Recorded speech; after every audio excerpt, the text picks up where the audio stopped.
Celestial blessings, my name is Helen Demetriou, and today I'm going to talk about working with crystals.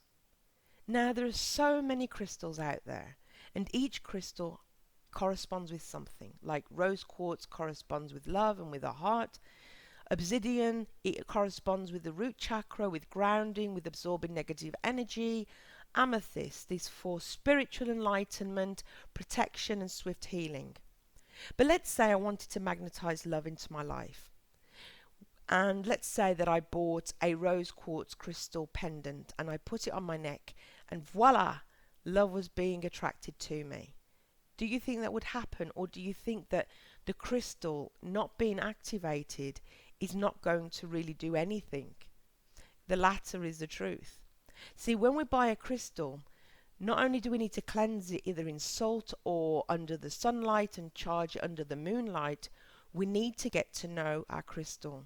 We need to form a bond. We need to communicate. We need to hold it in our hands, and it needs to feel our energy, and we need to feel their energy. I mean, this crystal is alive. It has a soul, but it doesn't sit there and think, well, I'm pink, so that means I'm for love. It doesn't think that at all. You need to program the crystal, tell the crystal what you need it to do so that it can work for you, so that it can serve you. So if I made a crystal grid and I put all amethysts for spiritual protection, is the amethyst going to know, well, I'm purple and I'm an amethyst, so I'm supposed to bring protection? No. The crystal's not going to think that. Why would a crystal work for you? And why would it work at all? You need to wake up the crystal. You need to activate the crystal. You need to hold it in your hands. Make friends with him. Wake him or her up. You need to tell them what you need it to do. Otherwise, it's just going to sit there like an inanimate object doing nothing. It needs to be woken up, and it needs to be told what you need it to do. Another thing I want to touch on is stones.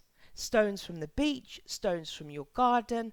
You can take them, they're millions of years old, hold them in your hand and do exactly what you do with the crystal. Let's say I want to have protection for my home.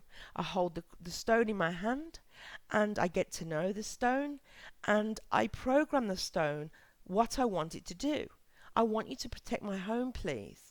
So then I get different stones and I do exactly the same thing, and then I place these stones around my house.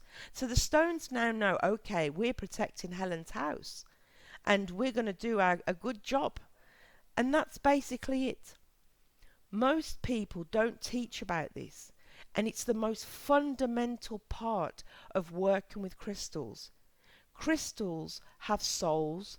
They have characters and personalities, and they need to get to know you, and you need to get to know them, and you need to let them know what you want them to do. Now listen, you don't need to go out now and buy a lot of new crystals. You can just go and get your crystals, cleanse them again, do all the things you need to do to cleanse them, and get to know them one by one.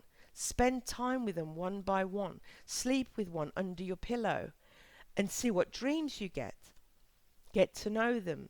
Say to them, hello crystal, my name is so and so.